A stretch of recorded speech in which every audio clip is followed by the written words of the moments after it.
আসসালামু আলাইকুম সবাইকে শুভেচ্ছা জানিয়ে শুরু করছি চ্যানেল এস সংবাদ। আপনাদের সঙ্গে আছে আমি তৌহিদ শাকিল। আর প্রথমেই শিরোনাম।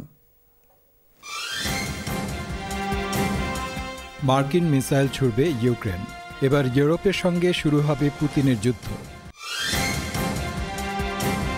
পাচার হওয়া অর্থ বাংলাদেশে ফেরাতে ব্রিটিশ সরকারের সহযোগিতা চাইলেন জামায়াত আমির। অন্তর্বর্তী সরকারের মেয়াদ হতে পারে 4 বছরের কম, রাজনৈতিক দলগুলো চাইলে সংস্কার না করে নির্বাচন, বললেন ডক্টর ইউনূস। শেষ হলো চ্যানেল এস-এর কোরআন কম্পিটিশন কিউ ফ্যাক্টরের semifinal. 30 November O 7 December final.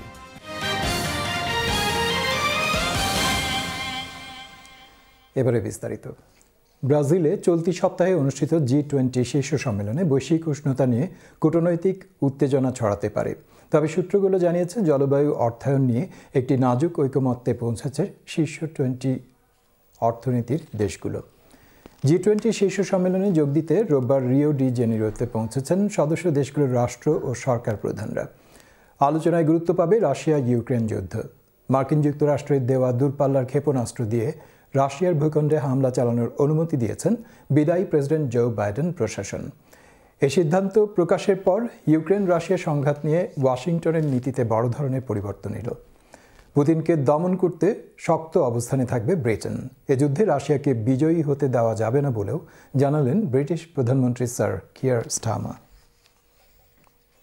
I'm not going to get into operational details because Putin is the only winner in that situation. But I've been really clear for a long time now, we need to double down. We need to make sure Ukraine has what is necessary for as long as necessary, because we cannot allow Putin to win this war. গাজায় প্রবেশের পর 109টি ট্রাকের একটি ত্রাণবহর লুট করা হয়েছে। ওই ঘটনায় 98টি ট্রাক খোয়া গেছে। ফিলিস্তিনে কর্মরত জাতিসংঘের ত্রাণ সংস্থা UNRWA সোমবার এই তথ্য দিয়েছে।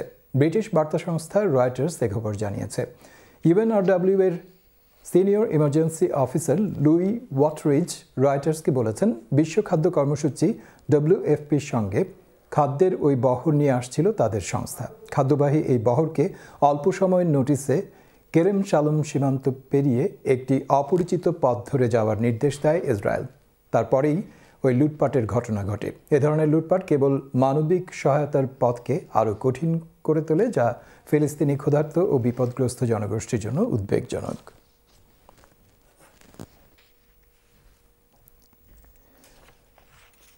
হাসিনাকে বারবার ফ্যাসিস্ট না বলার ব্যাখ্যা দিলেন জামায়াতে ইসলামীর আমির ডাক্তার শফিকুর রহমান। সত্য একবার বললেই প্রতিষ্ঠিত হয়, আর মিথ্যা প্রতিষ্ঠা করতে বারবার বলতে হয় উল্লেখ করে তিনি বলেন, আওয়ামী লীগ আত্মস্বীকৃত ফ্যাসিস্ট, এটা প্রতিষ্ঠিত সত্য। লন্ডনে অনুষ্ঠিত নাগরিক সম্বর্ধনায় প্রধান অতিথির বক্তব্যে তিনি দেশ থেকে পাচার হওয়া টাকা বাংলাদেশে ফিরিয়ে নিতে ব্রিটিশ সরকারের প্রতি বিশেষ অনুরোধ করেন। বিস্তারিত ফয়সাল মাহমুদের রিপোর্টে। সোমবার বিকেল 5টা পূর্ব লন্ডনের রয়্যাল রিজেন্সি হল কানা কানা পরিপূর্ণ। ভিতরে থিল দারণের ঠাঁই নেই, বাইরে অপেক্ষমান অনেকে। ঠিক বিকেল 5:15টায় কড়া নিরাপত্তায় জামাতের আমির ডাক্তার শফিকুর রহমান মঞ্চে আসলেন। আরও এসেছিলেন ফরমার ক্যাবিনেট মেম্বার অফ প্রধান অতিথির বক্তব্যে ডাক্তার শফিকুর রহমান আওয়ামী লীগের কঠোর সমালোচনা করে বলেন, ফ্যাসিস্টদের বিচার বাংলার মাটিতে হতে হবে। এরা ফ্যাসিবাদী, আত্মস্বীকৃত ফ্যাসিবাদী, এটাই তাদের পরিচয়। এটা বারবার বলার দরকার নাই, এটা সত্য, এটা প্রতিষ্ঠিত সত্য। এরা গণহত্যাকারী, চোখের সামনে মানুষ হত্যা করেছে, যার সন্তান হত্যা করা হয়েছে, যার মেয়ে হত্যা করা হয়েছে, যার স্বামীকে হত্যা করা হয়েছে, তার বাবাকে হত্যা করা হয়েছে। এই জন্য আমরা চাই যে এদের বিচার যথাযথ হোক। ডাক্তার শফিকুর রহমান বলেন, আওয়ামী লীগ সরকার বিচার বিভাগীয় কিলিংয়ের মাধ্যমে দেশকে মেধাশূন্য করেছে, যার শিকার তিনিও তার দলের নেতাকর্মীরা। আমাদেরকে তো বিনা অপরাধেই তারা করেছেন। এখনো বুকে হাত দিয়ে বলি, যতগুলা মামলা হয়েছে সব মিথ্যা। আমার বিরুদ্ধে যা হয়েছে, বেগম খালেদা জিয়ার বিরুদ্ধে যা হয়েছে, অধ্যাপক গোলাম আজমের বিরুদ্ধে যা হয়েছে, আমি কয়জনের নাম নিব, মতিউর রহমান নিজামীর বিরুদ্ধে যা হয়েছে, এই সবগুলা মিথ্যা এবং বানাও। বলবেন তার প্রমাণ কি? প্রমাণ আমি নিজে। Coalition for piece and justice এর আয়োজনে ডাক্তার শফিকুর রহমানের সম্মানে সিভিক রিসেপশন অনুষ্ঠানে কমিউনিটির বিশিষ্ট ব্যক্তিবর্গ বক্তব্য রাখেন। অনুষ্ঠানে চ্যানেল এস এর ফাউন্ডার মাহিফেরদৌস জলিল, চ্যানেল ইউরোপের ফাউন্ডার রেজা চৌধুরী ও ব্যারিস্টার নাজির আহমেদ প্রবাসী মেধাবীদের মেধা বাংলাদেশে কাজে লাগানোর পাশাপাশি প্রবাসীদের সমস্যা তুলে ধরেন। আমরা ডাক্তার, আলিম, ইঞ্জিনিয়ার, আমরা অক্সফোর্ড হোক আর কেমব্রিজ হোক এমন কোনো ইউনিভার্সিটি নাই, আর হার্ভার্ড হোক, আমরা সব জায়গায় যাই, কিন্তু আমরা আসলে মূল্য ভেরি লিমিটেড। বাংলাদেশেও কিন্তু আমরা যাইতাম পারি না, পৃথিবীর সব জায়গায় যাইতাম পারি। আমরা মনেও গিয়া কাজ করি, কিন্তু আমরা বাংলাদেশেও গিয়া কাজ করার সেই ফ্যাসিলিটি নাই। রেমিটেন্স যোদ্ধা বলি, শুধু রেমিটেন্স যোদ্ধা না, এবার সমান তালে তারা বিদেশে থেকে এই মুক্তির জন্য, এই স্বাধীনতার জন্য তারাও যুদ্ধ করেছে। একটু দৃশ্যমান কিছু তাদের জন্য দেখতে চাই। করার আছে আর অনেক কিছু। আগামীবার এসে বলবো, হাতে ধরে টান দিয়ে আপনাকে আসতে হবে, আপনার দেশে আসে। অনুষ্ঠানের শুরুতে ইউরোপ জামাতের মুখপাত্র ব্যারিস্টার আবু বকর মোল্লা অনুষ্ঠানে সবাইকে স্বাগত জানান। একটি সাস্টেইনেবল এন্ড ফেয়ার বাংলাদেশ, যেখানে হিউম্যান রাইটস থাকবে, জাস্টিস থাকবে, তা যদি উপহার দিতে হয় আমাদেরকে একটি আমানতদারি তার সহিত যে সংগঠন পরিচালিত হয় এমন সংগঠন লাগবে, সেটি হচ্ছে বাংলাদেশ জামাত ইসলামী। সাবেক ছাত্রনেতা আবু সালে ইয়াহিয়া ও শামসুল আলম গুলাপের পরিচালনায় অনুষ্ঠানে বক্তব্য রাখেন বিশিষ্ট ইসলামিক স্কলার মুফতি সদরুদ্দিন, উলামা মাশায়েখ ইউকের সভাপতি Shaykh Maudud Ahsan, professor doctor Hasnat Hussain MB, community ব্যক্তিত্ব ব্যারিস্টার আতাউর রহমান, মানবাধিকার সংগঠন মুসলিম বয়েজের director Mahfuz Nahid, tower Hamlets কাউন্সিলের স্পিকার ব্যারিস্টার সাইফুদ্দিন খালেক, অলিউল্লাহ নোমান শো আরও অনেকে। Faisal Mahmud, channel S news, London. শেষ হলো চ্যানেল এসের আলোচিত আল কোরআন তেলাওয়াত প্রতিযোগিতা কিউ ফ্যাক্টরের সেমিফাইনাল। কোরআনের আলো ছড়িয়ে দিতে চ্যানেল এস এবং গ্লোবাল 8-এর যৌথ আয়োজনে 8 বছর থেকে চলা এই প্রতিযোগিতা ব্রিটেন জুড়ে সাড়া ফেলেছে বললেন বিচারকরা। নতুন প্রজন্মকে কোরআন শিক্ষায় আগ্রহী করতে এই আয়োজন চলমান থাকবে বলে জানালেন আয়োজকরা। প্রতিযোগিতায় অংশগ্রহণকারী 2 গ্রুপের ফাইনাল চ্যানেল এস স্টুডিওতে অনুষ্ঠিত হবে আগামী 30শে নভেম্বর এবং 7ই ডিসেম্বর। বিস্তারিত আসাদুজ্জামান শুভর রিপোর্টে। আল্লামাল কুরআন খালাকাল ইনসান ফামান লাম ইস্তাতি' ফাইতআমু 60 কুরআন মাজিদ আল্লাহ রাব্বুল আলামিনের পবিত্র কালাম। যারা আল্লাহর কালাম তিলাওয়াত করে, এ নিয়ে চিন্তা ভাবনা করে, পারস্পরিক কুরআনের চর্চা করে, আল্লাহ তাদের প্রতি অত্যন্ত খুশি হন। ঠিক সেই লক্ষ্যে চ্যানেলস এবং গ্লোবাল 8 এক হয়ে 8 বছর থেকে আয়োজন করে কুরআন তেলাওয়াতের প্রতিযোগিতা কিউ ফ্যাক্টর। সেমিফাইনাল থেকে কিন্তু ফাইনাল আরও বেশি টাফ হইব। সো সবাই সবার জায়গা থেকে প্রিপারেশন নেবা। প্যারেন্টস সকল আপনারা যারা দেখেন, আপনারা অনেক সময় দিচ্ছেন, তো সবরে তারা একটু রেডি করবো পালা করে, যাতে ফাইনালও অনেক চ্যালেঞ্জ আছে। কংগ্রেচুলেশনস অল দি উইনার্স, যারা আসলে উইন করছেন। বিশেষ করে ধন্যবাদ আসলে আমাদের জাজেসরা, যারা আমাদের এই জাজেস প্যানেলও আসলাম, সবরে চ্যানেলের পক্ষ থেকে সবাইকে অনেক অনেক ধন্যবাদ জানাইলাম। এবং প্রেজেন্টার যারা মিজানুল ভাই, আসিফ ভাই সহ সবাই আসলে অনেক সময় দিয়েছেন। গ্লোবাল ট্রাস্ট ইউকে এবং চ্যানেল এস এর সম্মেলনে কোরআন কম্পিটিশন যে কিউ ফ্যাক্টর প্রোগ্রামটা প্রতি বছর হয়ে থাকে, তার এবারের সেমিফাইনাল আমাদের কমপ্লিট হয়েছে। আজকে আমরা তার যে প্রতিযোগী যারা বিজয়ী হয়েছেন তাদেরকে আমরা তাদের নামকে প্রকাশিত করব ইনশাআল্লাহ। বিচারকরা বলেন, কুরআনের আলো ঘরে ঘরে পৌঁছে দেবার জন্যই এই আয়োজন ন্যাশন ওয়াইড, এমনকি যুক্তরাষ্ট্রেও সাড়া ফেলেছে। আমরা যখন মার্কিং করি তখন স্টুডেন্টদের তাজউইদ দেখি, ফ্লুয়েন্সি দেখি এবং তাদের বিউটিফুল টোন দেখি। Maximum of them, alhamdulillah, done very well. Each season is going on at the moment, and alhamdulillah, the children are doing extremely well with the help of the parents, from the parents and from the teachers, mashallah, tabarakallah.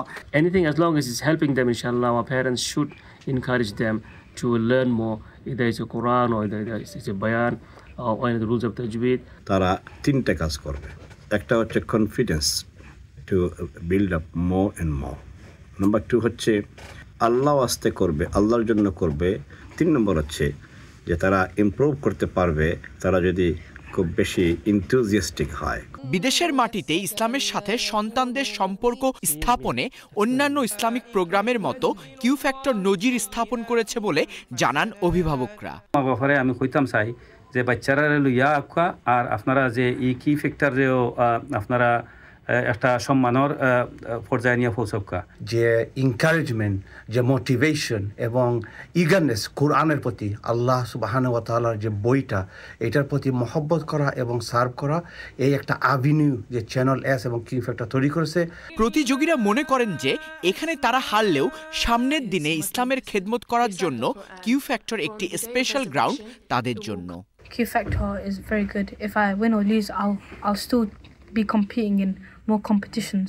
Inshallah, I go to the final, and inshallah, I won the competition. But everyone did do extremely well. Everyone has done really good, and inshallah, they go to the finals as well. Inshallah, I hope that I go for the finals. দুইটি age গ্রুপে, যেখানে 7 থেকে 12 এবং 13 থেকে 19 বছর বয়সীরা অংশগ্রহণ করে এই প্রতিযোগিতায়। প্রথম স্তরে টেলিফোন রাউন্ড এবং বিভিন্ন মসজিদে, তারপর কোয়ার্টার ফাইনাল এবং সর্বশেষ সেমিফাইনালে দুইটি গ্রুপ থেকে 10 জন করে সর্বমোট 20 জন ফাইনালে যাবার কৃতিত্ব অর্জন করে।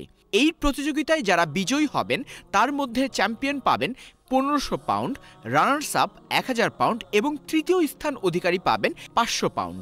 চ্যানেল এস স্টুডিওতে দুই গ্রুপের ফাইনাল হবে আগামী 30শে নভেম্বর ও 7ই December. Asaduzzaman Shuvo, channel S news, London. Bangladesh প্রসঙ্গ। অন্তর্বর্তী সরকারের প্রধান উপদেষ্টা ডক্টর মোহাম্মদ ইউনূস বলেছেন, এখনই আগামী নির্বাচনের সময়সীমা নির্ধারণ সরকারের ভাবনায় নেই। এটি নির্ভর করছে দেশের জনগণ ও রাজনৈতিক দলগুলো কী চায় তার উপর। শেখ হাসিনার 15 বছরের শাসনামলে ক্ষতিগ্রস্ত রাষ্ট্রীয় প্রতিষ্ঠানগুলো পুনরুদ্ধার ও সংস্কার একটি বড় কাজ।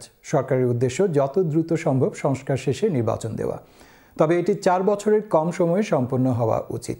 চলতি মাসে জাতিসংঘের COP29 সম্মেলনের ফাঁকে ডক্টর ইউনূস আল জাজিরাকে দেওয়া এক সাক্ষাৎকারে এমন মন্তব্য করেন। তিনি আরও বলেন, গত 15 বছর ধরে অব্যবস্থাপনা ও অপশাসনে প্রতিষ্ঠানগুলো ধ্বংসের কারণে বাংলাদেশ দুর্নীতিতে ডুবে গেছে। বিন্দু বিন্দু করে প্রতিটি খাতে সুব্যবস্থাপনা পুনর্নির্মাণ একটি বড় কাজ। সাবেক প্রধানমন্ত্রী শেখ হাসিনা সহ জুলাই আগস্টের গণহত্যার সঙ্গে জড়িতদের বিরুদ্ধে আগামী 17ই ডিসেম্বর তদন্ত রিপোর্ট দাখিলের নির্দেশ দিয়েছে ট্রাইব্যুনাল। সেই সঙ্গে বিগত সরকারের আটককৃত 9 মন্ত্রীসহ 13 জনকে কারাগারে পাঠানো হয়েছে। এর আগে কড়া নিরাপত্তায় আদালতে হাজির করা হয় তাদের। অন্য মামলায় রিমান্ডে থাকায় হাজির করা হয়নি সাবেক মন্ত্রী আব্দুর রাজ্জাককে। আরও তথ্য জানবেন রিপোর্টে।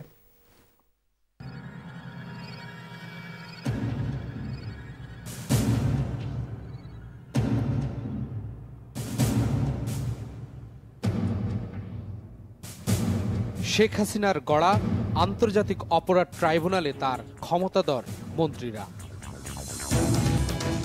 জুলাই আগস্ট গণহত্যায় আন্তর্জাতিক অপরাধ ট্রাইব্যুনালে হাজির করা হয় পতিত আওয়ামী লীগ সরকারের প্রভাবশালী 9 মন্ত্রীকে। প্রথমে প্রিজন ভ্যান থেকে নামানো হয় সাবেক মন্ত্রী গোলাম দস্তগীর গাজীকে, এরপর সাবেক শিক্ষামন্ত্রী দীপু মনিকে। পরে একে একে নামানো হয় ফারুক খান, শাহজাহান খান, আনিসুল হক, কামাল মজুমদার, রাশেদ খান মেনন, হাসানুল হক ইনু, জোনায়েদ পলক, সালমান এফ রহমান, তৌফিকে আলাই চৌধুরী, সাবেক বিচারপতি শামসুদ্দিন চৌধুরী মানিক ও সাবেক সচিব জাহাঙ্গীর আলমকে। শুনানির শুরুতেই ট্রাইব্যুনালের প্রশ্ন, শেখ হাসিনা কোথায়? জবাবে চিফ প্রসিকিউটর জানান, যথাযথ প্রক্রিয়ায় তাকে ফেরানোর প্রক্রিয়া চলছে, ইন্টারপোলের কাজও চলমান। শেখ হাসিনা তার ব্যাপারে রিপোর্ট এসেছে তিনি দেশের বাইরে পালিয়ে আছেন, ভারতে অবস্থান করছেন। সেজন্য আমাদের পক্ষ থেকে আমরা ফরমাল রিকোয়েস্ট পাঠিয়েছি ইন্টারপোলের কাছে রেড নোটিশের মাধ্যমে, যে তাকে পেলে যেন গ্রেপ্তার করা হয়। ভারতের সাথে সম্পাদিত যে অপরাধীর বহিঃসমর্পণ চুক্তি, সেটার মূলে তাকে ফেরত চাওয়ার জন্য বাংলাদেশ গভর্নমেন্ট চিন্তা করছেন বলে গতকালকে প্রধান উপদেষ্টা তার বক্তব্যে বলেছেন। সুতরাং সেই প্রক্রিয়াতেও বাংলাদেশ যাচ্ছে। দাবি করা হয় শেখ হাসিনাই জুলাই আগস্ট গণহত্যার কেন্দ্রবিন্দু, 13 জন সহ বাকিরা সহযোগী। একের পর এক গণতান্ত্রিক প্রতিষ্ঠানগুলো ধ্বংস করেছে, নির্বাচন ব্যবস্থাকে ধ্বংস করেছে, শুধুমাত্র একজন ব্যক্তি বা তার পরিবারকে ক্ষমতায় রাখার উদ্দেশ্যে। এটা একটা রাষ্ট্রের যে চেতনা, সেইটার বিরুদ্ধে তারা অবস্থান নিয়েছিলেন। এবং সেটা করতে গিয়ে আজকে প্রধান আসামি ছিলেন শেখ হাসিনা, শুধুমাত্র তাকে রক্ষা করা এবং তাকে ক্ষমতা রাখার জন্য এই অপরাধগুলো সংগঠিত হয়েছে। এবং এই সমস্ত অপরাধের সবচাইতে বড় দায় হচ্ছে শেখ হাসিনার। তারা সবাই মিলে এই অপরাধগুলো সংগঠন করেছেন নৃশংসভাবে। 2000-এর মতো 1500-এর অধিক ছাত্র তরুণ জনতাকে হত্যা করেছেন, 25,000-এর বেশি মানুষকে আহত করেছেন। গোটা বাংলাদেশ জুড়ে নৃশংসতা চালানো হয়েছে, সিভিলিয়ানদেরকে নিষ্ঠুরতম পন্থায় হত্যা করা হয়েছে। আসামিদের সঙ্গে আইনজীবী ও স্বজনের দেখা করার অনুমতিও দিয়েছে ট্রাইব্যুনাল। আমরা যদি এলিগেশনের কপি না পাই তাহলে আমরা কিভাবে ডিফেন্ড করব? এই ডিফেন্ড করার জন্য আমাদের নির্দোষিতা প্রমাণের জন্য বিধি 9(3) অনুসারে এলিগেশনের যে কপি প্রদানের ব্যবস্থা ট্রাইব্যুনাল আইনে করা হয়েছে, সেই আইনের অধীনে আমরা সেই আবেদনটা করেছিলাম। দর্শক সঙ্গেই থাকেন, বাকি সংবাদগুলো নিয়ে আসছি বিরতির পর।